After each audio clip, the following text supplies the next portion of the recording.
On the 25th of March 2014, I was diagnosed with a T-cell acute lymphoblastic leukemia. And at that point in time, the doctor that diagnosed me told me that if the chemo didn't work, I only had about 20 days to live. And a few days later, she said, because of the severity of my illness, a bone marrow transplant was an absolute. It wasn't even a point to discuss. We started with the chemotherapy, and my journey with getting a donor started, and it happened. And I'll never forget it. When I first saw the hematologist that did my bone marrow transplant, it was this pile of information just coming to you, and I felt so overwhelmed about what is going to happen, how is this going to work out, how is this going to be. And I'll never forget it. One morning he called me and he said, "We found a brilliant match for you, and an even better one."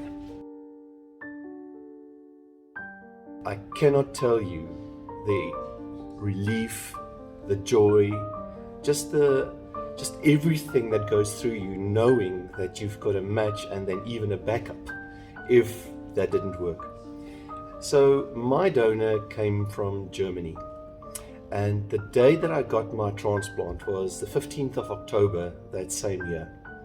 My mother and my grandmother was with me when I got the transplant, and it really was a joyous occasion. It was a time for new life.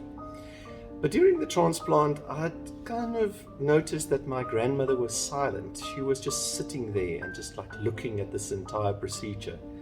And afterwards, when I asked her what happened and what she did and what she thought and why she was so quiet, she said, literally, as every one of those stem cells flowed in, she went, "Welcome, please go do your job. Welcome, please go do your job." So it's not just new life. It's a new opportunity, and it really is a gift.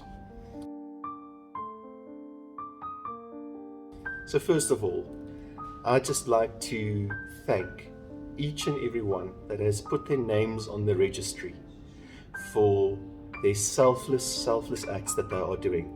Especially to my donor, I would like to say that you saved my life.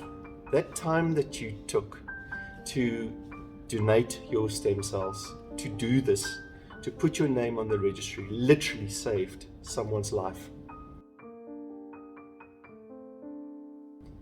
Today, I am fully employed as a practice therapist in the hematology unit in Johannesburg, South Africa. And I work with patients every day that are going through transplants and are receiving transplants and are sitting with the overwhelmment of it. How is this going to work? How is this going to be? And just by speaking to them, just by sharing to them my experience, you can see how it changes their whole experience of a transplant. So again, to my donor, you didn't just change my life, you didn't just save my life. Your legacy and what you are doing is flowing to so many people on a daily basis.